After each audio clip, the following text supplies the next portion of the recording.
Драги гледачи, добар ден. Добро дојавте во најновото издание на овој наш и ваш демократски импулс. Јас сум вашиот водител и уредник Трајче Китановски, а денеска ќе имаме кандидат за градоначалник на општина Прилеп. Специјално издание заради тоа што ќе имаме во низа повеќе луѓе кои се од партијата Демократи, кандидати за градоначалници и советници. Денеска со нас е господјата Јасминка Стојковска, кандидат за градоначалник на општина Прилеп. Добре дојде и чувствувај се како дома во нашата студија. Благодарам на поканата, на презентацијата и видиме. Најнапред би сакал да ве запрашам да се представите збор два за вас, да ми кажете за да ве запознаат и оние прилепчани што не ве знаат. Така. Тогаш да ги поздравам најпрво и нив, моите сограѓани. И вака, како што кажавте, јас сум Јасминка Стојковска од Прилеп, мајка, жена, баба, активист за човекови права, дизајнер, уметник. Мојата животна борба со ретка болест ме насочи да ги застапувам оние најранливите, оние најчесто заборавени од системот. И точно таа е причината за која денес сум овде, заради што се кандидирав како градоначалник, затоа што пробувајќи со моето здружение, нашето здружение, мојот редок свет да постигнеме нешто, најдувавме многу бариери, препреки од институциите. Се надевам дека на овој начин ќе можам да сторам нешто повеќе за тоа. А кога зборувам за моето образование, имам позадина во економијата, мода, дизајн, уметност и секо оние во светот и во Македонија, мојата работа е препозната како работа креативна во врска меѓу креацијата и хуманоста.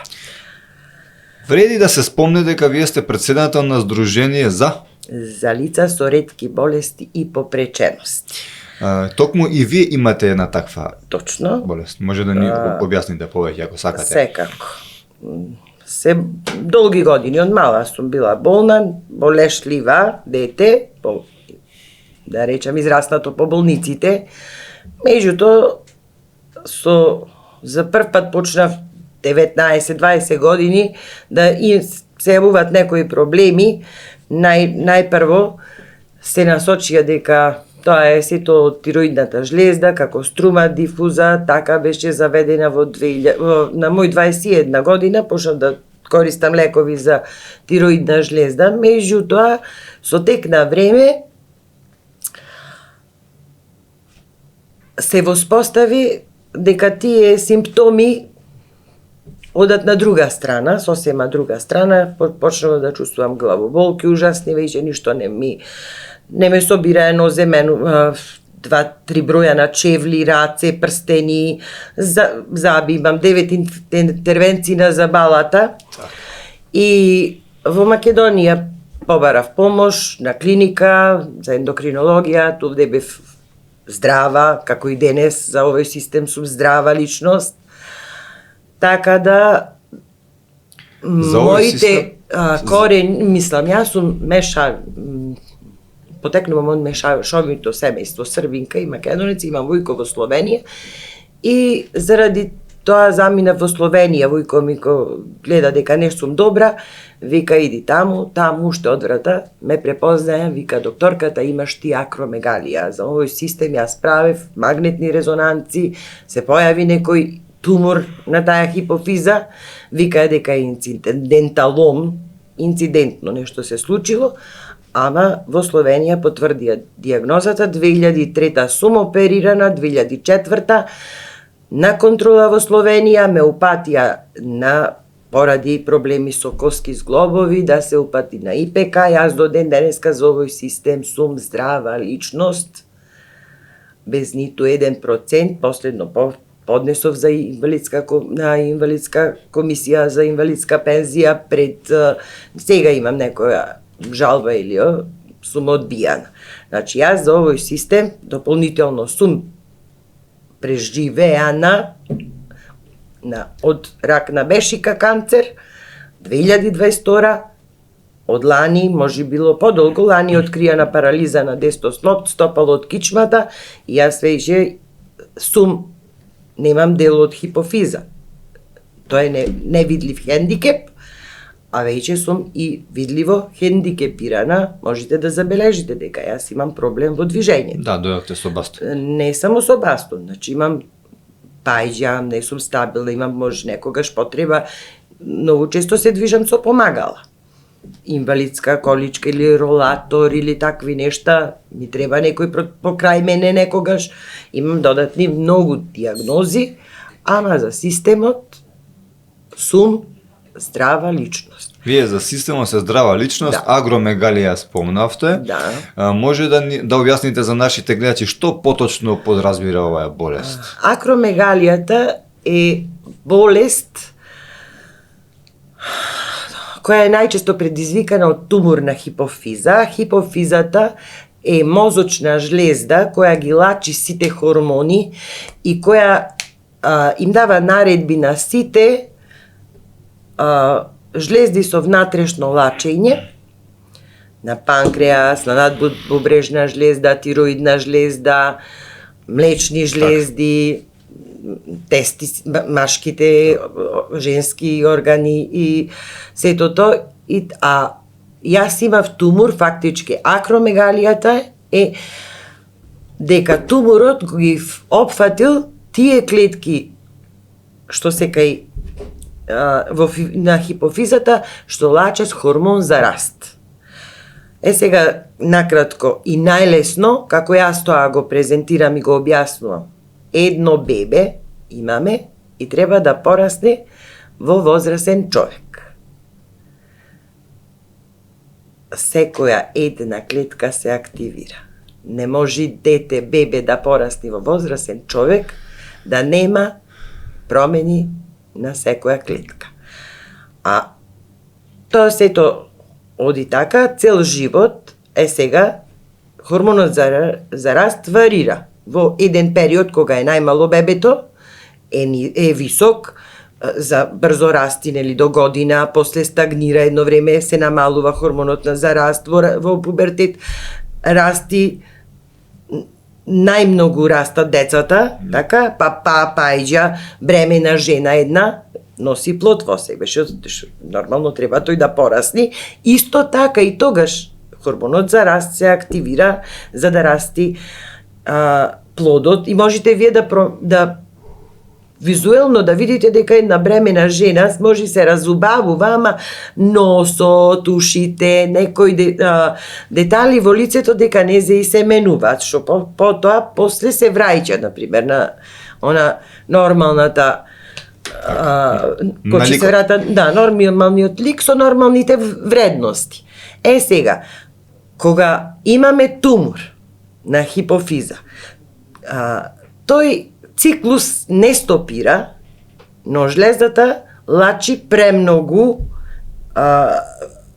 тие клетки хормон за раст и вие кога не треба растите, не растите во висина веќе, ако продолжи растењето поврзано со пубертетот, тогаш е гигантизам. Некогаш сме учеле джин или джудже. Да. А ова е сосема различно, значи еден период стагнирало и сега е под дејство на туморот се активира и со таа активност вие растите. Меѓутоа не растите во висина, растат, се окопчуваат зглобовите, се расти черепот, главата, менувате капа, број на прстени рацете, си ги чувствувате груби. проблеми со главата. Никој не знае колку, например, јас никогаш нема коскеното ткиво, ме нема снимено некој колку коскеното, и не знам дали во светот се испитува, колку направило штетување самиот притисок што растеле коските, затоа што ако смениш капа, ако черепот ти пораснала, ако коската пораснала, тој притиска на мозокот. Ви имате проблем, нон-стоп главоболки. Така. Живејте, значи, ова е живот, болен живот, со постојани болки во коски, во сите, и се пореметува дополнително и сите органи. Тука постои спланхомегалија. Тоа е пак болест која како ги зголемува внатрешните органи, едно срце може да порасне во акромегалија тродупло. Еден бубрек и сите внатре органи. Вие замислете кај одат тие органи кај ќе бидат во вашиот организам. Така. Пореметување. Комплетно на сето внатрешно, не е толку видливо. Да, јас се препознавам, не сум таја. Време ми требаше да се навикнам на мојот нов лик. Разбирате, промени, тотални промени на мојот лик, а сега време ми треба, еве, и со парализа да се навикнам, ама борбата е таја. Сега, точно тоа ме наведе, значи јас уште не се ни знаеше, 2008 се некаде, мислам дека на веќе има меѓународен ден воспоставено на лица со ретки болести. Тогаш и не се знаеше, јас сум 2003 кажав оперирана и јас не знам што ми се случува. А после тоа се насочив ова да го поврзам со здружението, да работам точно за да едуцирам луѓе дека постојат ретки болести. Вие оформивте удружение? Најпрво работев и сама, не ни се знаеше, викам, сега има во светот издруженија, има Еврордис, Европска организација на ретки болести, каде нашето здружение е една од членките. Така. Тогаш, тоа е 2008, јас почнав да работам, да едуцирам. Зошто велам дека почнав да работам? Затоа што јас имав проблем во Македонија за системот Бевздрава, за докторите Бевздрава на ендокринологија. Мене ми се викаше, ако се опседниш од болеста, ти ќе завршиш до психијатар. И јас почнав да учам медицина. Дополнително на она што наведов дека како мои квалитети и вредности што сум ги учела, ги работам, ретките болести ми приуштија да се стекнам сознаење во здравство, социјала и правда. За да можам некому да помогнам, морам да ги откријам недостатоците на системот и да влијаам да се променат. Како можеме да помогнеме на оние најранливите кои што најчесто и самите се кријат, а од друга страна и не ги препознава ни системот. Ние во Македонија имаме регистар на ретки болести, да ви кажам податок, за кој се борам со години да биде како треба. Затоа што во тој регистар годинава на 29 февруари меѓународен ден на лица со ретки болести по преđености.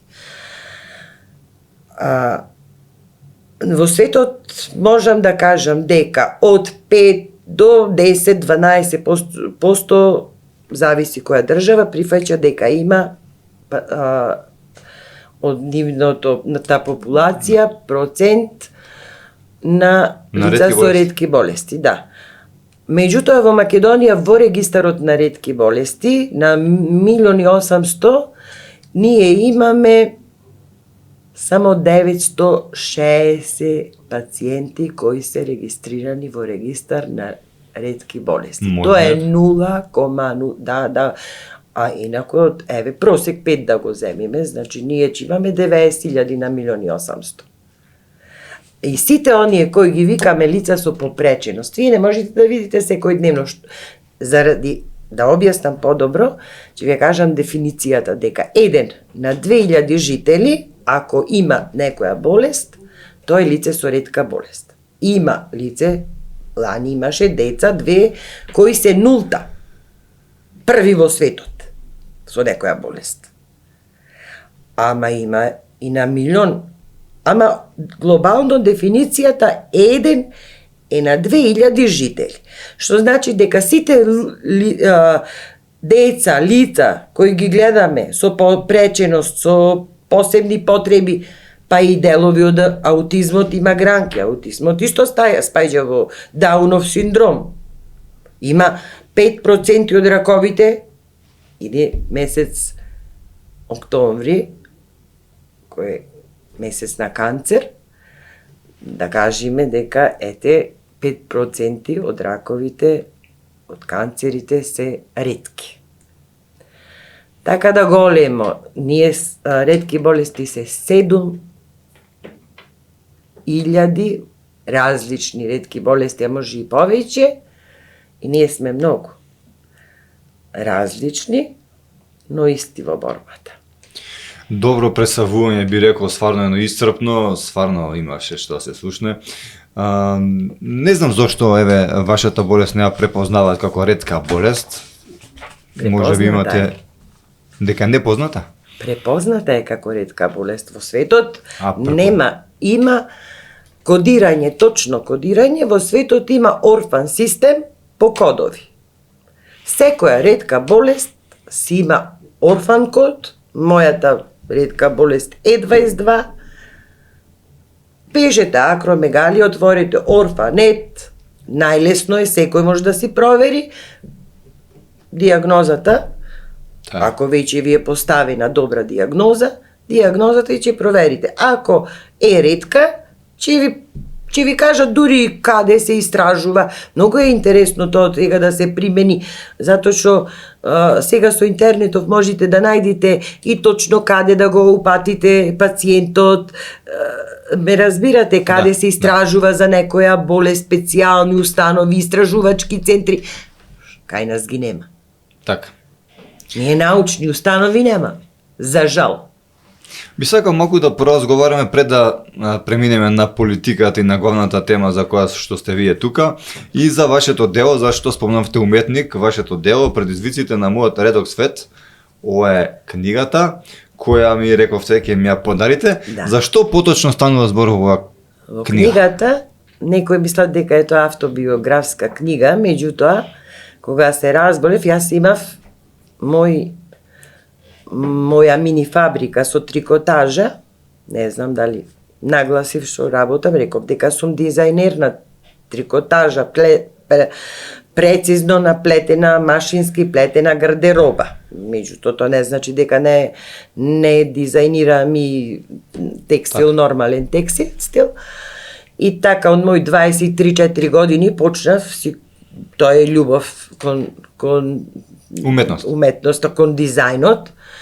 Кога бев мала си имав една мала барбика и ако дојдам кај вас на гости, прво ќе ви речам однесете ме кај некоја кројачка да ми дај парчиња, ако не ми дајте кошулата ќе ви ја сошијам. Тоа беше таа љубов сакав да искористам и да го работам она што навистина го сакам, затоа реков економија учев, меѓутоа не е сега бев после тоа јапонците препознаја, купив од јапонска фирма Силверит машини за плетење и тие препознаја мојата креативност, работа, јапонците ценат квалитет. Нема партија, нема врска, нема ништо. Може само да те насочат добар си и да ти дадат, може да ти дадат колку што треба и не треба и да инвестираат во тебе. Така да јас ја искористив таа можност, тие видоја нешто во мене и рекоја ти ќе бидеш представник за Македонија за машини за плетење, Силверит машини за плетење. Добив обуки кои денес жалам што немам каде да ги пренесам. Точно молев да има, побарав од јапонска амбасада да одобрат машини за плетење, барем во текстилните по 1-2 часа, затоа што не она јас на албатски се научив, туку точно тие ме обучија да бидам и презентер на тие машини, да бидам монтер.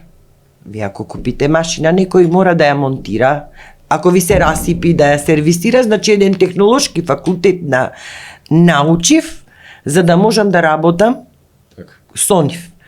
Не, она немам кај да го пренесам моето знаење. Веќе и се откажав на некој начин, се откажав, не се откажав, а плетев, па во светот плетев за светски дизајнери, скапи парчиња, да ви кажам некој, податок дека Шакира има носено мој со реси. Браво. Да. И изработки од кашмир, свила, преубава, скапи, 2-3 фунти еден фустан. Убави работи. Но книгата ваша? А книгата ваша, моја, кога престанав да работам, кога се разболев, имав 2 години некои боледување и после 4 ми дадоа 4 сати скратено работно време, ама не успевав да сето да бодам јас некоја фирма, да обезбедам за вработените плата, да направам дизајн на некое парче. То сето напор беше, кажувам дека оперирана сум од главата, време, јас не излегов на сонце, на ветар, на тие работи. И дома седев, се случи, не можев да водам фирмата, ја затворив. Се затвори фирмата, после тоа веќе 4 сати никаде не важеше. Сплет на околности, имам 2 черки, едната мала се омажи, зетчето почина од аневризма, имам внук посмрче родена, черката беше супер ученик и учеше во Битола од Прилеп, секој ден патуваше во Битола и морав да се нафатам за 4-та година да заврши. Фармација во Битола немаше тогаш фармација, во Прилеп немаше задолжително средно училиште, јас плаќав пат.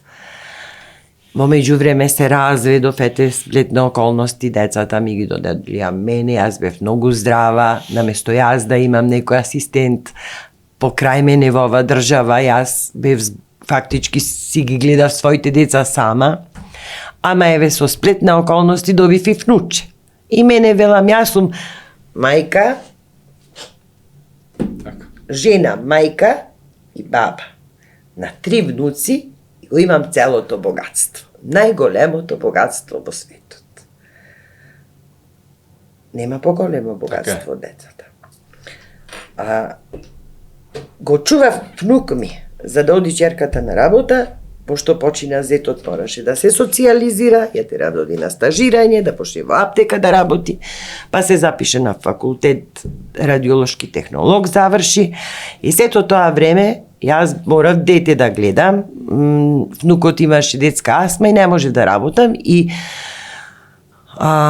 така, нешто подработував, немав право со 3 деца на социјална помош и што се случи, во еден момент викам некаде морам да заминам, сите се прами, пак, знаеш како, деца, сите не сте благодарни, не сум била и ни јас благодарна на родителите, се нешто и викам јас, че одам усвет да видам како. Има една комшивка и вика сега се запишува да ода Украина во странска инвестиција, која беше на големо најавувана и јас, пошто работев со странци, со јапонци, сега си викам супер, не ова работа, не имав работа со македонци, се не давав на македонци ни мои изработки плетени, затоа што обавезно черчама остај на консигнација, викам ти кој ќе одиш Турција или Грција или да набавиш роба, да бараш консигнација, тоа е нашиот стил и отидов во Украина 3 месеци на обука преку Гентер. Инспирација се тие 3 месеци во Гентер. На книгата. Многу фино, детално објаснато морам да посочам. Малку да поразговараме малку повеќе за политиката веќе време. Како, да. Која беше вашата мотивација? Што е мотивираше да влезете во трка за градоначалник на Прилеп? Вака. Мотивот е едноставен и од сето ова што го кажав, се гледа. Да бидам застапник, блиска до граѓаните, посебно до оние маргинализирани, заборавени од системот. Секако, граѓаните сакаат еден убав, чист, здрав прилеп, младите да не заминат од државата, од градот. Прилеп е, речи си, пуст град, го викаат народот град на духови. За жал. Еден град херој, нели е жално да го наречеме град на духови. Така да има многу. Македонија според светски истражувања, нели, е една од најголемите, највисоко котирани земји за сиромаштија, така да сиромаштијата е на високо ниво, значи имаме високо ниво на заборавени луѓе од системот. Граѓани, сограѓани, мои прилепчани. Нели заслужуваат шанса? Заслужуваат шанса сите. Така?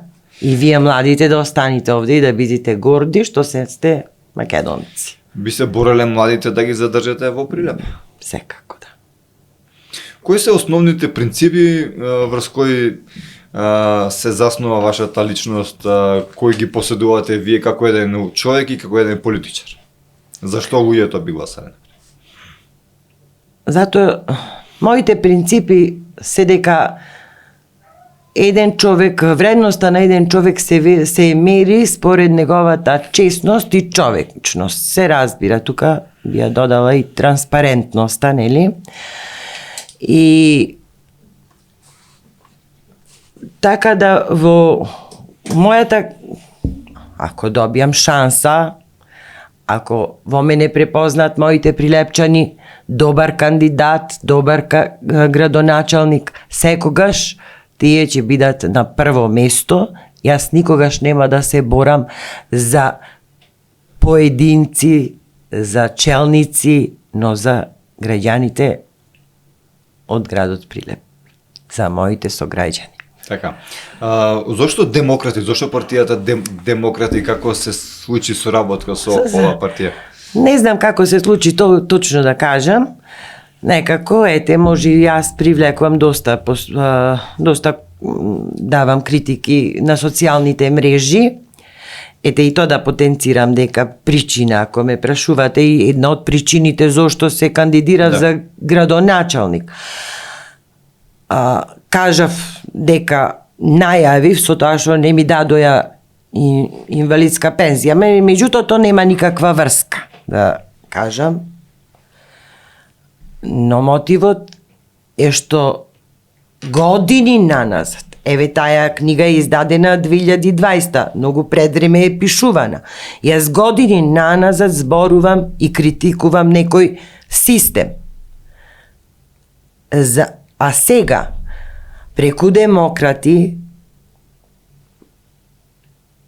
добив шанса да пробам, не да пробам, ќе се борам да направам нешто повеќе, оние критики да ги исправам, затоа што јас самата ќе си бидам контрадикторна и утре нема да имам право да критикувам ако не сум пробала нешто да поправам.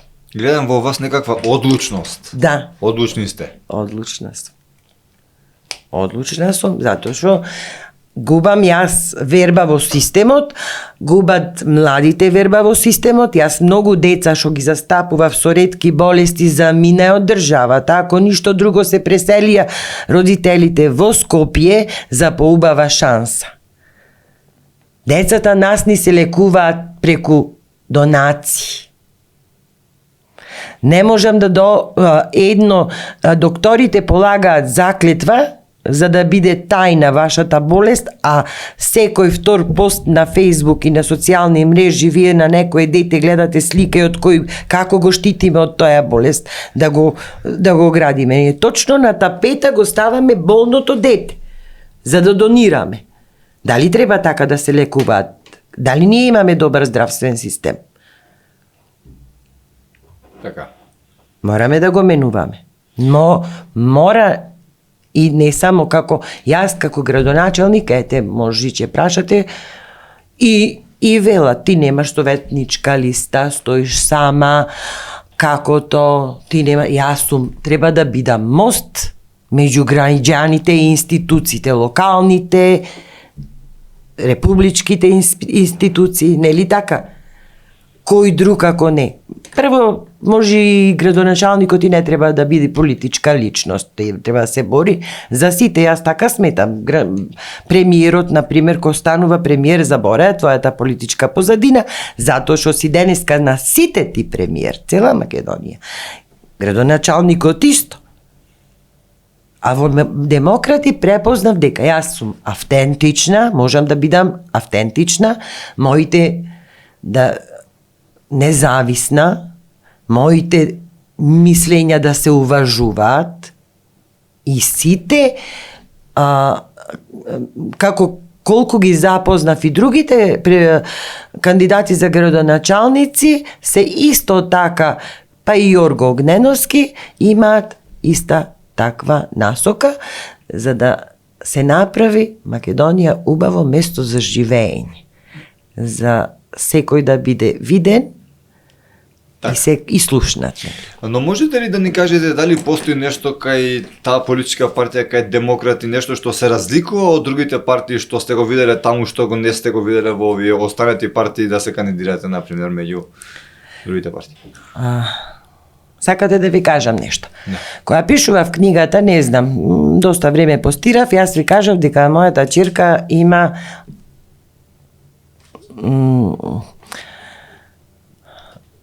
имав зетчето починато едно време, тоа беше времето на падот на Груевски. Таа година мене ме побара Зоран Заев преку едиси луѓе да го отворам парламент, да ги отворам митинзите за да кажам за точно ова што сега што го зборувам. Јас не сакам нити мене, нити било кој, најчесто кој ќе видам, еве сега во паралелно пред кампања се случува да видите зборува ледер владата со ретки боли, што во текот на година, 2 или колку владење или 4 години нема да ги спомна, нема да ги вида, а сега одма тие се, значи тоа е искористување на болните и обично и дописи правам до Народен правобранител, Хелсиншки комитет за човекови права, посебно децата. И јас велам, јас и против себе ќе зборувам,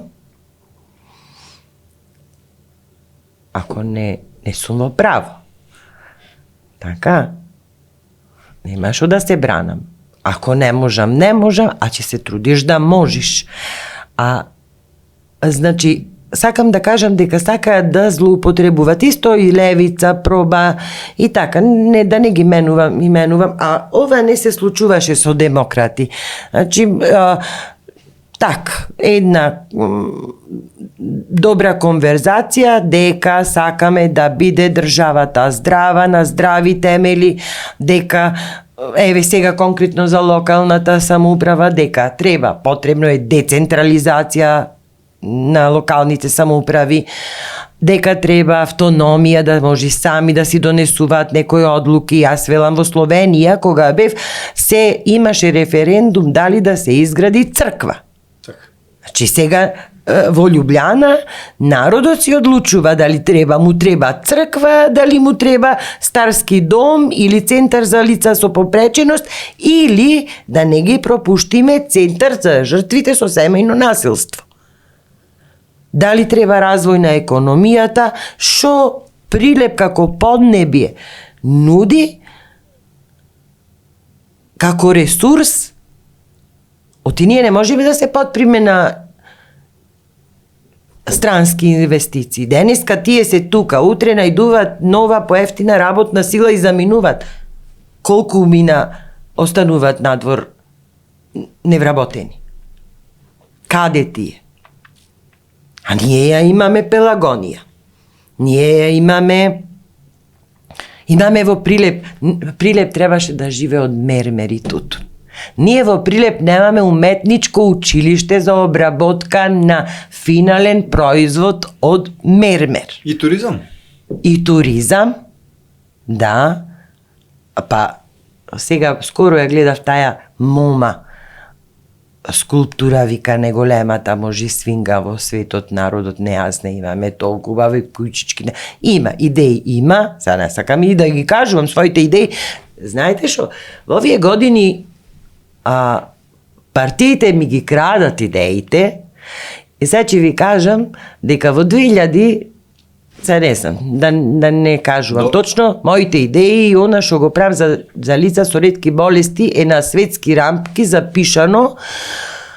Имате ден на ретки болести, страна, имате настани кои ги правите во Македонија, во градот, обично ги осветлување, цртање на рацете, боење или така нешто, балон, било зависи кога како, ама и додатно. Сега јас, например, таа, да речеме, може би 2020 да речем, викам, во Прилеп има настан, игралиште од соништата, живот од соништата за секој дете. Инклузивно игралиште, тоа е зацртано, запишано на светски рамки.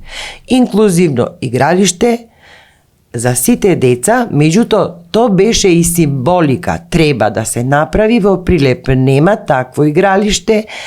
Имаме простор на могила на непобедените, замислен простор. Барав да ми кажат кој дел јас да го осмислам.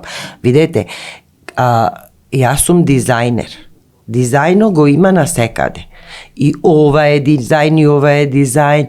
Така да, и че си го креирав како сакам јас тоа игралиште. Сега, се направи игралиштето, се направи настанот и се направи игралиштето, мислам дека UNDP, Општина Прилеп и Швајцарска амбасада. Мене никој не ме викна и си го јас го направив, да. Ако сакате, дојдете со децата и ние ќе ги отвараме. Тоа е злоупотреба на децата за твој афирмација. Ме разбирате? А никаде ти не стоиш. Друго, пред неколку години можете да најдете, да видите. Пишувам, јас работев во Дрекслер Мајер од Кавадарци, 3 години така ја пишував попат книгата ко одев. На работа, 8 месеци таму работев и барам од Дрекслер, исто од Гентерм барав донаци, затоа што автобусима, прилепски работници одат во Кавадарци, значи Прилеп заслужува едно возило Дрекслер да донира. Донира возило, тогаш ме викнаја за со инвалидска количка, лани од Охрид, јас претежно Охрид седам и уметник, цртам некои слики, Општина Охрид, морам да кажам, дека помага на лицата со ретки со попречености, ни дава локација за да можеме да се презентираме и да се дружиме. Знаете како? И тоа е природна бања. Охрид, да избегаш од загаден воздух, од жештината.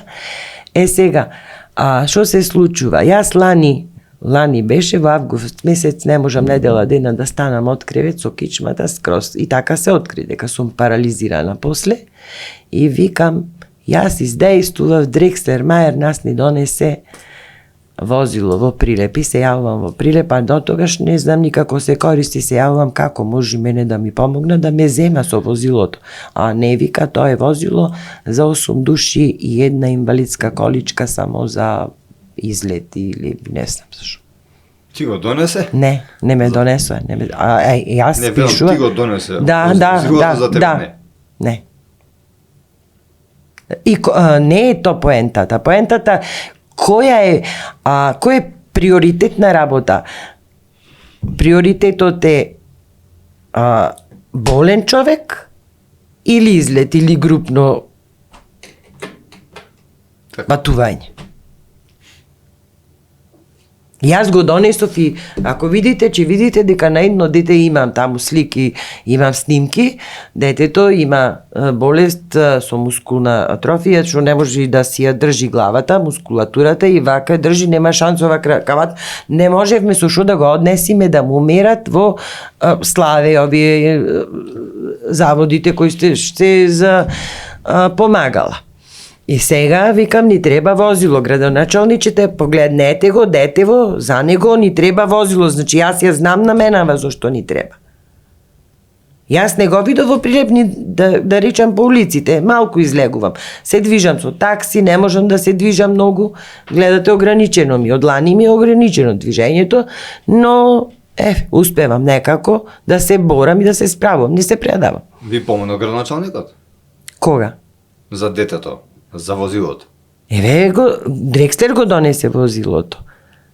Ама толку. Не е за лична употреба, за групна.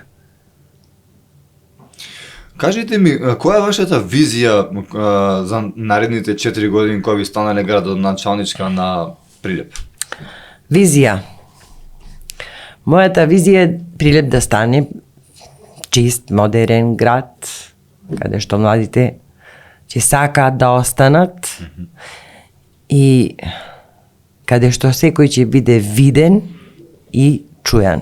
Да нема да бидат дел од одлуките на градот, да понудат решенија, да ги сослушаме, да разговараме. Затоа што јас можам се да сакам да направам и да ветам, например, или да остварувам, меѓутоа дали тоа на граѓаните им е потребно. Мораме да знаеме што точно и на граѓаните му е потребно. Нама чист воздух, здрава животна средина, развој, економски просперитет, без тоа нема Сака да кажете дека ќе бидете отворена, ќе имате слух да ги слушнете сите граѓани. Да. Тоа не е мала работа. Ви посакувам среќа, ако е така, ѓаволски тешка работа е таа. Знам. Сега сакам да ве запрашам околу вашите главни приоритети околу програмата, нешто да спомнеме кои ви се така приоритети што ви го направили за да го подобрите вашиот град. Приоритети. И инфраструктурата и загодениот воздух се приоритети. Затоа што без чист воздух, чиста почва и чист воздух, почва, вода, воздух и без можност вие да се движите, секој треба да има пристап до секаде, вие не можете во ништо да не напредувате. Но имате решение како би го направите? Па сега инфраструктурата е таа што јас седам на улица која што знаете како во Прилеп Денови, пак ќе речам, граѓаните толку многу се бунат рек Битола и тоа е проблем Стасова. Меѓутоа кај нас цели планини се преместуваат, мермерна прашина имаме. Тоа сакам да прашам, треба да се установи кој загадува. Мермерна прашина, никој ти да дувни ветар си има. Кај нас е толку. Вика една комшивка, вика дојде мајка ми, не е битно друго место и вика сега ги бриша, треба да се пореđe, бришам прозорите, вика и утредента па бришам, вика зошто, вика ги бришиш да не именувам, па вика оди види, така направи со прстот, доволно е да видиш шо е. Тоа е страшна работа, не загадено, страшна работа, нечисти улици, нечисти, јас да ви кажам дека покрај мојата, и не само мојата, јас секој дневно го гледам Тутунски комбинат. Огромно пространство, огромни запустени згради. Липа, хотел, вие знаете кој е хотел Липа? Еден беше, ама како бисер на Прилеп. Денеска е руина. Не може да дозволите така. Има еколошка, видете, во општината има и министерства за екологија, така, кај се тие инспекции. Значи, сите треба да си земат, да си сработат и ќе си биде општината многу почиста. Па и на крај краеви и казни. Една емисија имаше, одамна ја памтам, имаше емисија на некоја телевизија, македонските снаи и сите знаете што викат.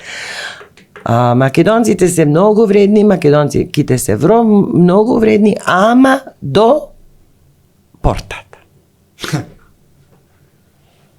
Така? Оти ние и сите, зато велам, сите треба да се слушна, сите да градиме. Оти кој ќе направите вие и вие ќе си го одржувате и сите треба да си го чуваме тоа што го имаме. Не може и општината да става од корпи за отпад, а вие на секој да ги кршите. Па макар која и да било партија. Капаче и сметнам што направила, ставила нови клупи, нови канти за отпад, така? Зошто да пустите? Треба да соработуваме ние, да, сите партиски, меѓутоа сите овде е премногу делби етнички, партиски, вакви делби, такви делби, а сите заедно живееме под едно небо, исти воздух, исто се разболуваме, нас ни треба, исто болницата ни треба, така? Да. И сите патиштата, сите ги користиме. Но да завршам околу културата ме интересира мене. Вие имате со што да се пофалите и со туризам кога би се спојиле тие две гранки. Дали имате некаков план, например, еве од Прилеп потекнува Џумерко, не можеме да го заборавиме. Стварно? Стварно. Мора да направите нешто повеќе за тој лик. Се борам. Мојата золва е сега. И Тарпео можете, барем например, еве мене ми е нејасно зошто еден таков лик како и Тарпео потекнува нели од село помеѓу Битола, Прилеп, Градешница мислам дека се викаше. Да, мојата Градешница. Да, нема спомен куќа. Нема, за жал. Имаш еден спомик, не знам кај е преместен овде онде, не е битно. Да. Мојот внук е тој малиот што викам посмрче роден, тој често е нас ни е и Тарпео заштитен знак на здружението и тој ни ги отвара и ако прам ревија на ден на ретки, вика јас дојдов од моја Градешница за да видите една баба плетела или така, му правам некои шеги да настапи, да се представи за пивофест, да го одржуваме духот на градот и на Итарпео. Мојата золва Марија, ко почина Џумерко, свекор Џуме, ко почина тој, таја беше по Скопје, Коле Ангелевски правеше представа, истата представа, золва ми го глумеше Итарпео. Да, сите глумци беа женски глумци. А јас да ви кажам, Итарпео го промовирам и нашиот мајмун, пошто одам со бастун и секаде викам дека овај бастунот е од мајмунот. Зошто мајмун не игра во Прилеп? Знаете? Дали знаете? Зашто? Немало кој да му го држи стапот. Епа еве го јас да го подржам стапот на мајмунот.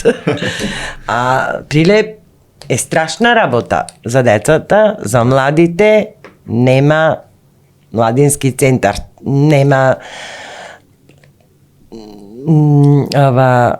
театарот го затвори, театарот е страшна работа, дури некогаш пишував за театарот, ко се случи ова со Кочани за театарот, нели инспекции, после го затворија и Домот на културата и театарот, шо е со театарските игри, имаме ние богатство, Маркови кули е преголемо богатство, манастири имаме да понудиме шо, меѓутоа никој не се интересира.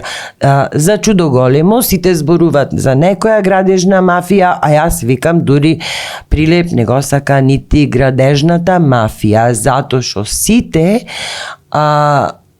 ако видите сите министри кои се од Прилеп прече купат стан во Охрид, во Скопје и таму е градежната мафија. Прилеп нема ништо. Гледав случајно и за социјални згради. Знаете што се гради? Не можете да кажете дека јас 5 души комши се собрали и ќе градат куќа го дале на инвеститор, дека то државата то не го гради. Така. Во програмата се зборува за инфраструктура, за култура, за здравство, за туризам.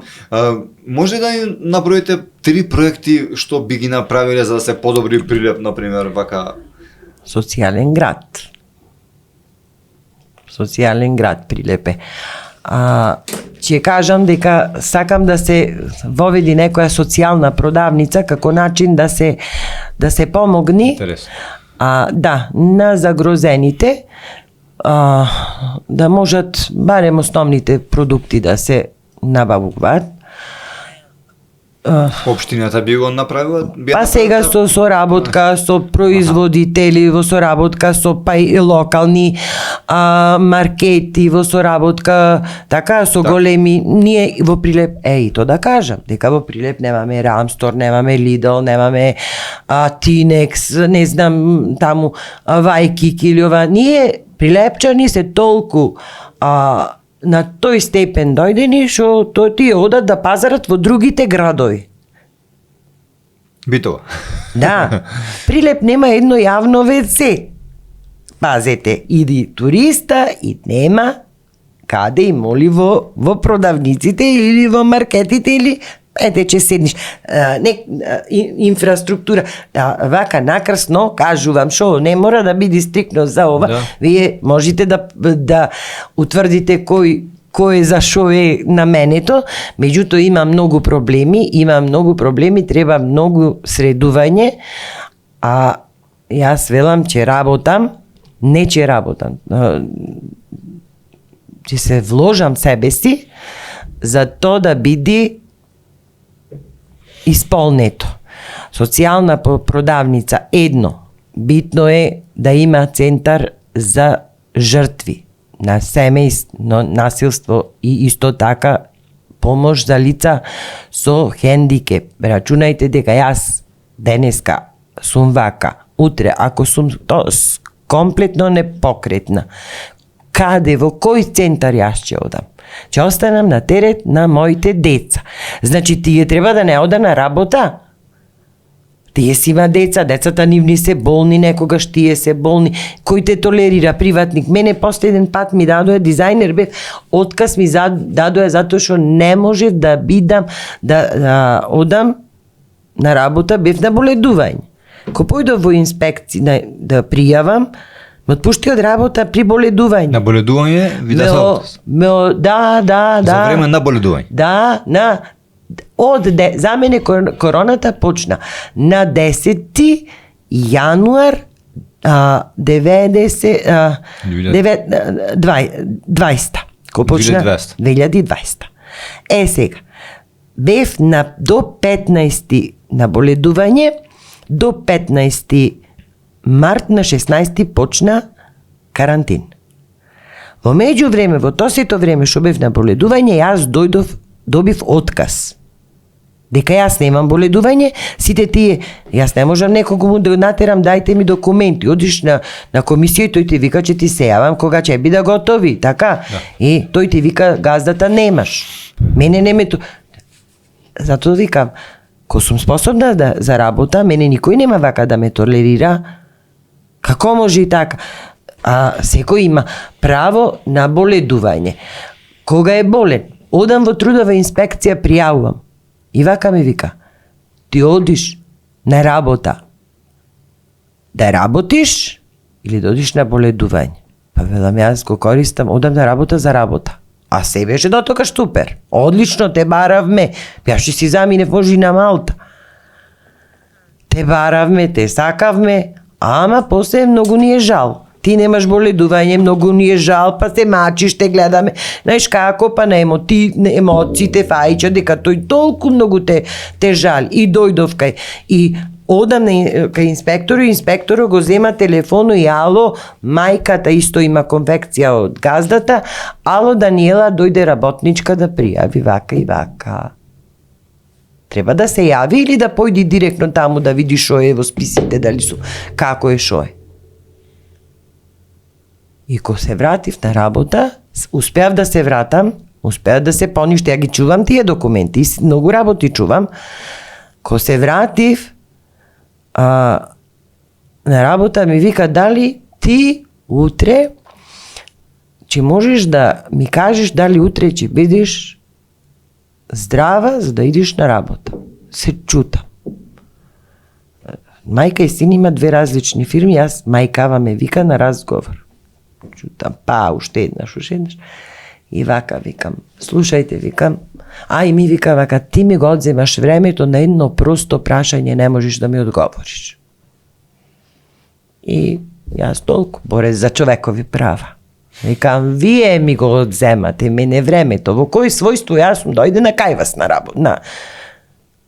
Вие не ми сте предпоставена, вие не сте во нашиот колектив. Научете си го сино да каже. Да, јас не знам, нити некој знае. Вие знаете да ми кажете сега дали следнава минута ќе сме живи? Никој не знае, не па јас.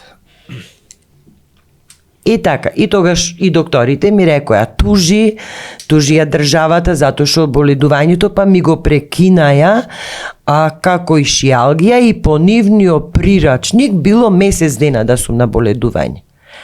Ама почна короната, имав за магнет, имав за исследувања, и да не должам, успеав во 2001 да се снимам, пошто се, и, знаете што, излезе дека имам рак на бешика. Така. Погрешна диагноза.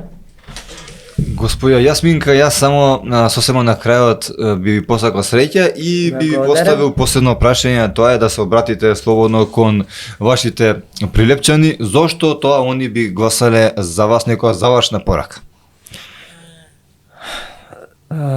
Доколку прилепчани сакаат здрава, чиста средина, напредок, не зборнав дека многу малку зборнав во кој насоки би сакала да оди образованието, во кој на локалната да се образованието треба да оди на тој начин што ќе биде во текст и да се разгледа кои се локалните ресурси што може една општина да понуди. Вие не можете да нудите IT работници, не знам шо, или за потребите да ги обучувате странски инвестиции за обични процедури денеска цел ден так да го прави, или пак научни некои истражувања да произведувате некои млади кои можат научни истражувања да направат,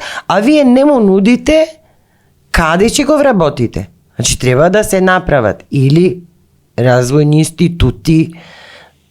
Може, зашто, например, ние имаме програмери или било шо, еве за IT, картички, ние iPhone имаме, ние туту имаме ни светот цигара која ќе заврти светот, имаме мермер кој ќе дава скулптури, готов производ, немаме уметничко училиште во Прилепак, ќе речам.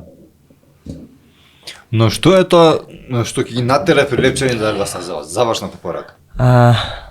Завршната порака, доколку сакаат лице кое едно од нив, затоа што јас кажав дека јас сум едно од нив, една од народот, можат слободно да гласаат за мене. Секој има право на одлука дека таа ќе биде, оваа општина ќе биде транспарентна, ќе се гледа да се направи буџет кој сите ќе можат да го видат, ќе ја градиме заедно и заедно таа општина да можеме да ја сочуваме. На поинаков начин тешко може да се развива општината, барем јас така мислам. Господја Јасминка Стојковска, ви благодарам што ни бевте денеска гостин и ви посакувам среќа на изборите. Благодарам и вас уште еднаш на поканата. Се надевам дека во некоја друга прилика ќе ни бидете повторно гостинка. Секако. Фала ви. Драги мои, тоа беше кандидатката за градоначалничка на општина Прилеп, Јасминка Стојковска од редовите на Демократи, а вие го гледавте најновото издание на Демократски инфус.